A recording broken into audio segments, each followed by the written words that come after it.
नियोक्ता प्राधिकारी द्वारा बिना कोई कारण बताए 1 माह का नोटिस देकर आपकी सेवाएं समाप्त की जा सकती हैं।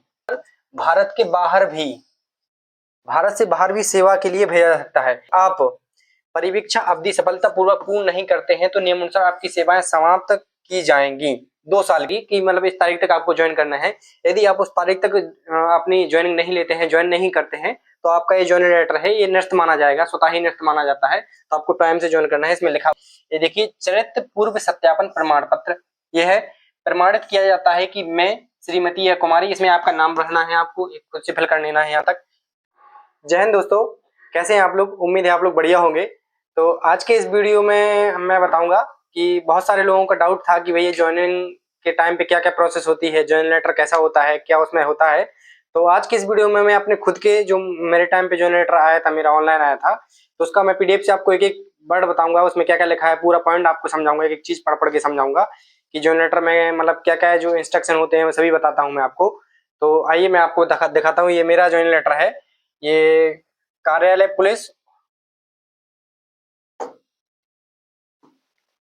पुलिस उप महानिरीक्षक ग्रुप केंद्र केंद्रीय रिजर्व पुलिस बल अमेठी उत्तर प्रदेश। क्योंकि मेरा सिलेक्शन सीआरपीएफ में हुआ था तो ये सीआरपीएफ के अकॉर्डिंग रहेगा और सभी फोर्सों का लगभग सेम ही रहता है।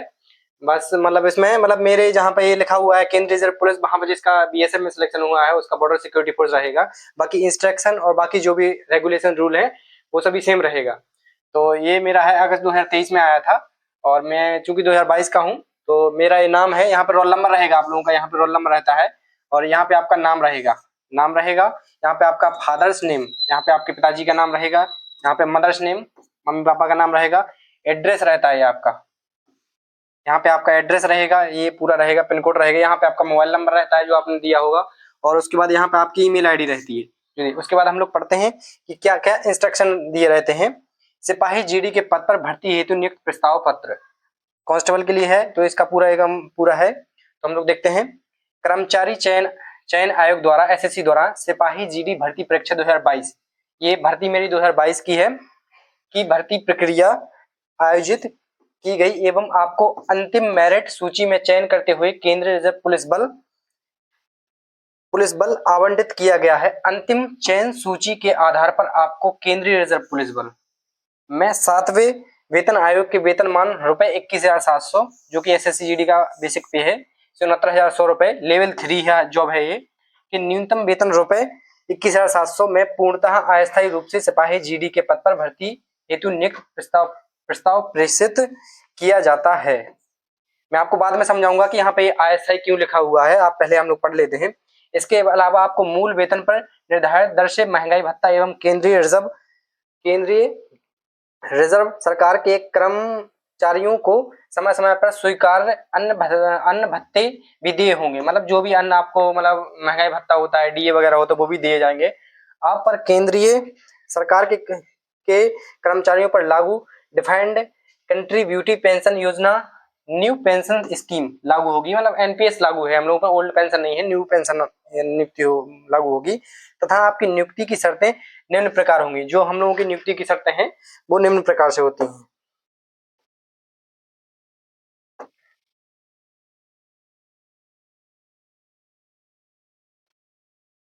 तो आइए हम लोग एक एक चीज समझते हैं कि इसमें क्या क्या है, निम्न प्रकार होंगी। सबसे पहला ये है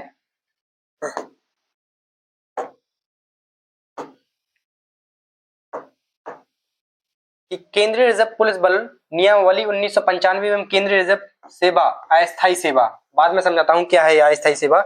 नियम 1965 में निहित प्रावधानों के अनुसार सेवा की निर्धारित परीक्षा अवधि के दौरान नियोक्ता प्राधिकारी द्वारा बिना कोई कारण बताए 1 माह का नोटिस देकर आपकी सेवाएं समाप्त की जा सकती हैं।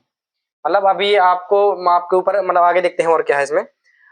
आपको नियोक्ता द्वारा आपको दी गई प्रारंभिक नियुक्ति की तारीख से 10 वर्ष की सेवा पूरी होने तक की अवधि के दौरान आपको आपके द्वारा उचित एवं पर्याप्त कारणों से प्रस्तुत किए गए सेवा से त्याग पत्र स्वीकृति आदेश में विनिर्दिष्ट की गई तारीख से स्वीकार किया जा सकता है, बशर्ते कि कार्यभार सुपूर्णी से पूर्ण आपको बल में प्रदान किया गया प्रशिक्षण पर कुल खर्च अथवा 3 माह के वेतन एवं भत्ते के बराबर राशि में से जो भी अधिक हो आपको सरकार को खजाने में जमा करानी होगी। इसका मतलब ये है कि यदि आप मतलब जब से आप ज्वाइन कर रहे हैं और आप यदि रिजाइन देना चाहते हैं सर्विस से, तो आपके 10 साल यानी आपको या तो मतलब 10 वर्ष की सेवा, 10 साल की सेवा के पहले यदि आप मतलब ट्रेनिंग छोड़ते हैं तो आपको या तो आपकी जो वेतन आपका बेसिक पे है और डीए का मतलब 3 महीने का, पिछले 3 महीने का वो आपको वापस करना पड़ेगा, या फिर आपकी जो ट्रेनिंग पर जो खर्चा हुआ है इनमें से जो भी ज्यादा होगा वो आपको वापस करना पड़ेगा जब आप रिजाइन देंगे सर्विस से, आपकी किसी और में जॉब हो जाती है। ठीक है, उसके अलावा देखते हैं तीसरे नंबर का पॉइंट क्या है कि आपको संपूर्ण भारत में कहीं भी अथवा आवश्यकता पड़ने पर भारत के बाहर भी, भारत से बाहर भी सेवा के लिए भेजा जा सकता है। तो जैसे कि मैं बता दूं कि ये ऑल इंडिया पोस्टिंग है, इसमें बाहर भी आपको विदेश में ही भेजा जाता है, उसके लिए अलाउंस अलग से होते हैं, वो बाद की बात है। लेकिन आप ये समझ लीजिए कि आपकी ऑल इंडिया पोस्टिंग हो सकती है, ये सीआरपीएफ हो गया, बीएसएफ हो गया, आईटीबीपी हो गया, कहीं भी भेज सकते हैं, बाहर भी भेज सकते हैं, इसमें पहले से मेंशन रहता है। 4 नंबर पॉइंट क्या है, इस विभाग बल में ज्वाइन करने के उपरांत आप समय समय पर संशोधित केंद्रीय रिजर्व पुलिस बल अधिनियम 1949 एवं नियमावली 1955 के अंतर्गत शासित होंगे तथा केंद्र सरकार एवं इस विभाग द्वारा समय समय पर जारी किए गए आदेश निर्देश भी आप पर लागू होंगे तथा आपको इनका पालन करना अनिवार्य है। मतलब जो भी नए नियम बनते हैं तो वो आप पर भी लागू हो सकते हैं, तो उसका आपको पालन करना है, इसमें कोई दिक्कत नहीं है।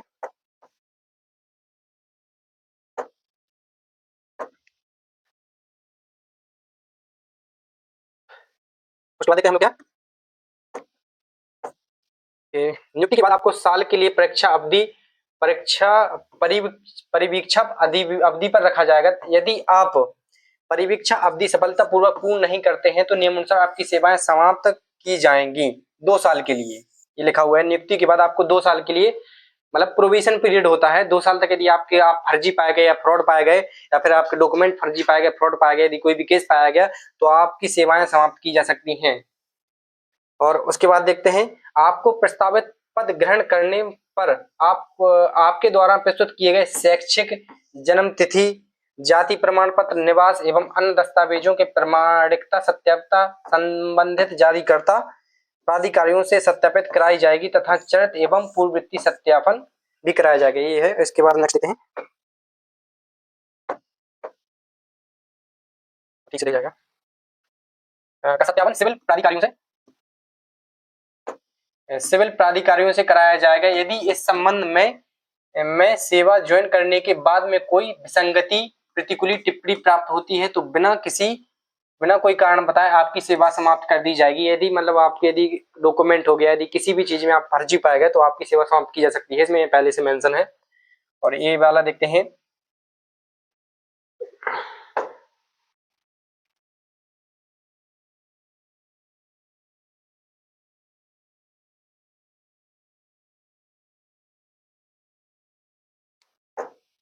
यदि आप इस नियुक्ति प्रस्ताव के पैरा 2 में दी गई निर्धारित तिथि तक ड्यूटी ज्वाइन नहीं करने हेतु उपस्थित नहीं होते हैं तो आपको भेजा गया नियुक्ति प्रस्ताव पर स्वतः निरस्त मान लिया जाएगा एवं आगे इस संबंध में कोई भी पत्राचार स्वीकार नहीं किया जाएगा। इसका मतलब ये है कि पैरा 2 नीचे है, ये है पैरा 2, इसमें आपको एक डेट दी जाएगी कि मतलब इस तारीख तक आपको ज्वाइन करना है।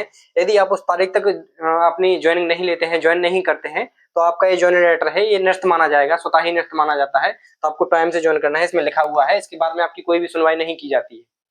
उसके बाद देखते हैं ये चयन प्रक्रिया के समय किए गए चिकित्सा परीक्षा, लिखा हुआ है कि आपका मेडिकल होगा को 1 वर्ष से अधिक का समय हो जाने पर आपका पुनः चिकित्सा परीक्षण केंद्रीय पुलिस बल के चिकित्सा अधिकारी द्वारा कराया जाएगा और चिकित्सीय रूप से फिट योग्य पाए जाने पर ही नियुक्ति किया जाएगा।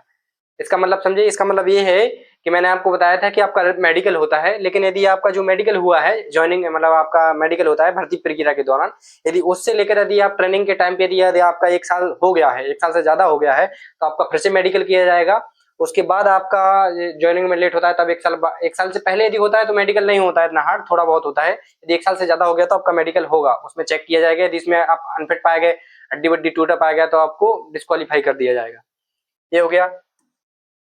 अब देखते हैं सेवा ज्वाइन करने में यात्रा के दौरान यदि आपके साथ किसी भी प्रकार की कोई घटना या दुर्घटना होती है तो इसके लिए विभाग केंद्रीय रिजर्व पुलिस बल जिम्मेदार नहीं होगा। यदि आप ज्वाइन करने जा रहे हैं, यदि आपके साथ ट्रेन में या बस में या कहीं भी कोई दुर्घटना हो जाती है तो उसके लिए विभाग जिम्मेदार नहीं होगा, इसलिए सावधानी से जाइए। उसके बाद ये है, भर्ती चयन प्रक्रिया के दौरान अगर किसी कदाचार में आपकी संलिप्ति पाई गई एवं आपके द्वारा उक्त चयन प्रक्रिया के लिए किसी वास्तविकता के तथ्य को छुपाया पाया जाता है तो आपकी सेवाएं तुरंत समाप्त कर दी जाएंगी। ये हो गया। उसके बाद ये देखते हैं, सेवा ज्वाइन करने के लिए आपके गृह नगर से सेवा ज्वाइन करने के स्थान तक आपके द्वारा किसी भी दावे की प्रतिपूर्ति नहीं की जाएगी। मतलब आपका ट्रेन टिकट हो गया, बस टिकट हो गया, इसके लिए आपको कोई भी पैसा नहीं दिया जाएगा, इसके लिए आपको खुद से लेके जाना है, इसके लिए विभाग आपको कुछ नहीं देगा। और उसके बाद देखते हैं आपका जो पैरा 2 है, इसमें आपकी ज्वाइनिंग की डेट रहती है। उसमें क्या लिखा हुआ है, यदि आप नियुक्ति प्रस्ताव की उपरोक्त यदि इन सब शर्तों को स्वीकार करते हैं तो आप निम्नलिखित दस्तावेजों की मूल प्रतियों के साथ, आपको ओरिजिनल डॉक्यूमेंट के साथ, दिनांक मेरा मतलब उसमें डेट दिया था कि आपको 27/9/2023 तक आपको, या इससे पहले आप ज्वाइन कर सकते हैं इसमें तक, या इससे पहले कार्यालय पुलिस उप महानिरीक्षक केंद्रीय रिजर्व पुलिस बल, मतलब अमेठी में मेरे को ज्वाइन करने के लिए बोला गया था 27 तारीख तक, इससे पहले आप ज्वाइन कर सकते हैं। 2023 का है मेरा, ये आपका भी आएगा तो उससे पहले आपको ज्वाइन करना है, ये पूरा उसका दिया रहता है पता। उसके बाद ये लिखे हुए हैं आपको क्या क्या आपको डॉक्यूमेंट लेके जाने हैं, क्या क्या आपको लेके जाना है, ये सब कुछ इसमें लिखा रहता है। तो आइए देखते हैं।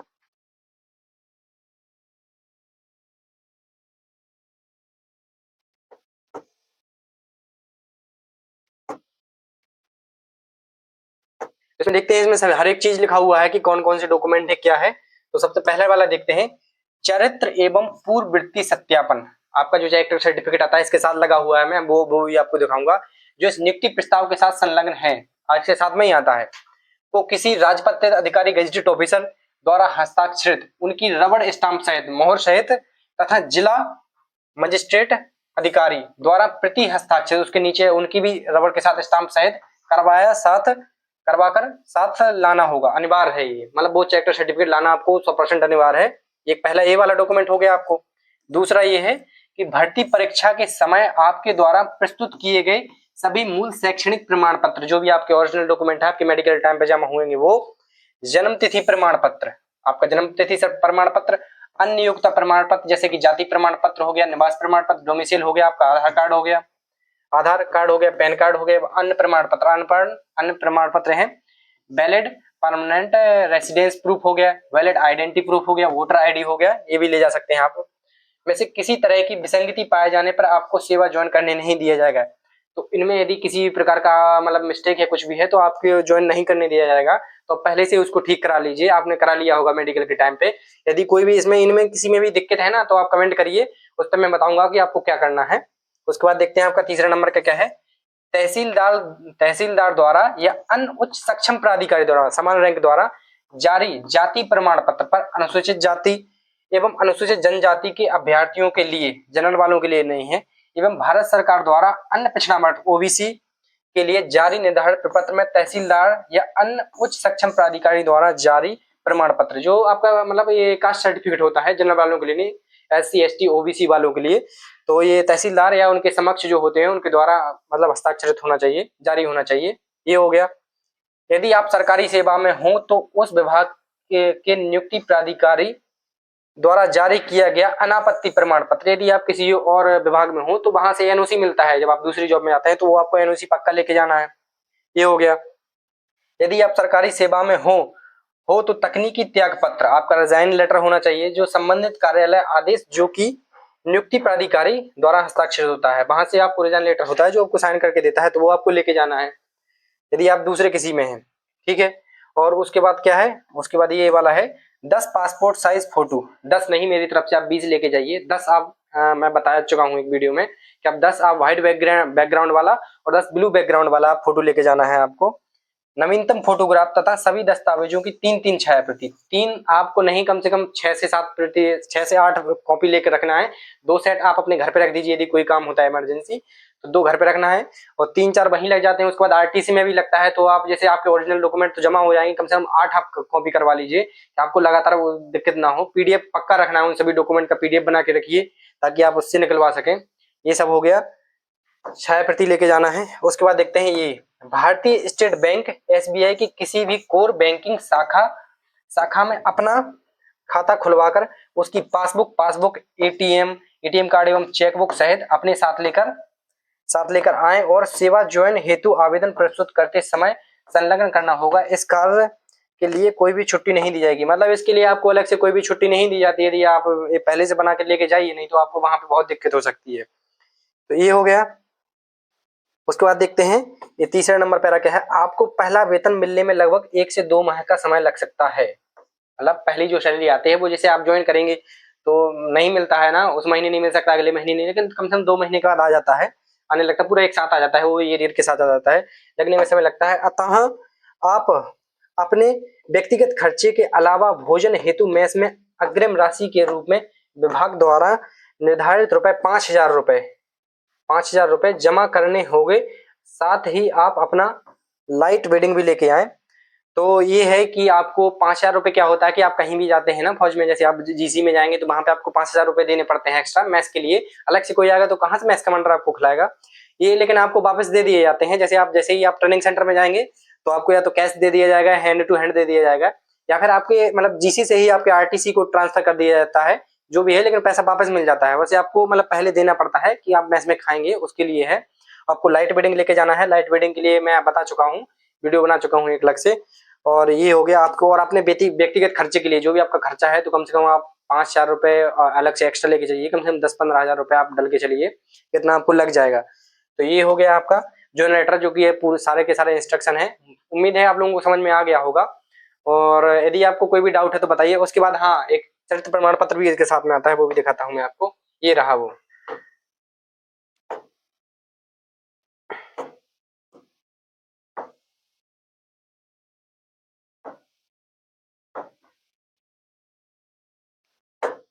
तो ये है जो कैरेक्टर सर्टिफिकेट है, जो आपके मतलब उसके साथ में ही मिलता है। ये कॉपी 1 पेज का आता है। तो ये मैं आपको डिफाइन करके बताता हूँ कि इसमें क्या है क्या नहीं है। ये देखिए, चरित्र पूर्व सत्यापन प्रमाण पत्र।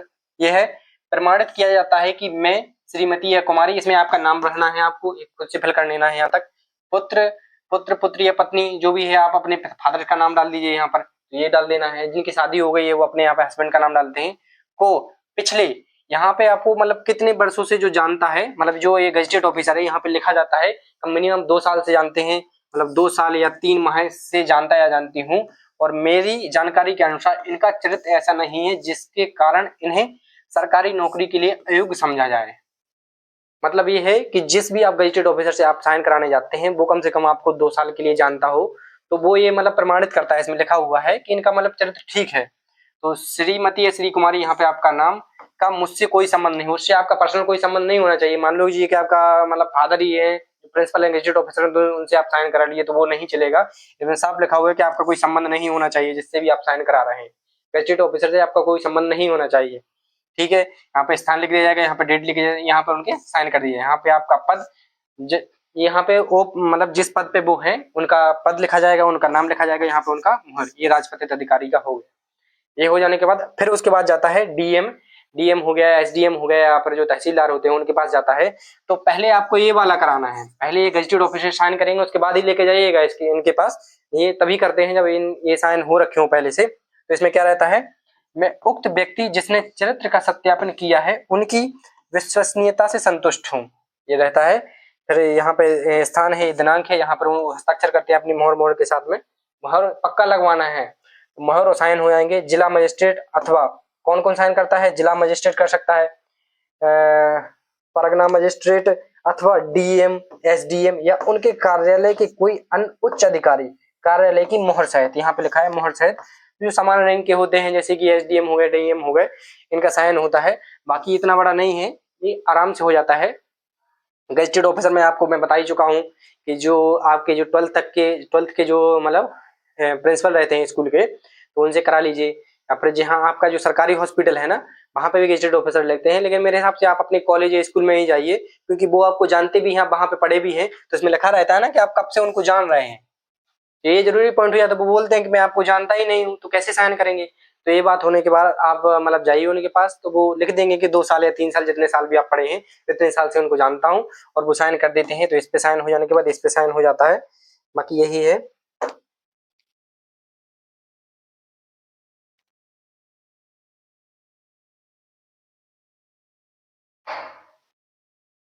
और यदि आपको और भी कोई डाउट है तो आप कमेंट करिए। मुझे लगता है कि मैंने इतना सब कुछ बता दिया है, अब जनरेटर भी आपको दिखा दिया हूँ, इससे ज्यादा तो आपको कोई डाउट रहेगा नहीं कि क्या ही है। यदि और कोई फिर भी डाउट है आपको किसी भी संबंध में, आप बता दीजिए कि आप किसमें, आप पहले तो आप ये बता दीजिए कि आपका, कमेंट करिए कि आपका किस फोर्स में सिलेक्शन हुआ है। मैं उसका भी, जो मेरे दोस्त हैं काफी लोग, बीएसएफ में भी है, आईटीबीपी में है, सीआरपीएफ में भी है, सीआरपीएफ में खुद ही हूँ, और भी आप जिसमें है तो आप कमेंट कर दीजिए, उनका भी मैं मंगवा दूंगा, उनका कुछ अलग नहीं रहता है, तो उनसे ही बात कर लेंगे कि क्या है क्या नहीं है। बाकी आप कमेंट करिए, आपको और किस चीज में डाउट है तो आप कमेंट कर सकते हैं। थैंक यू, जय हिंद।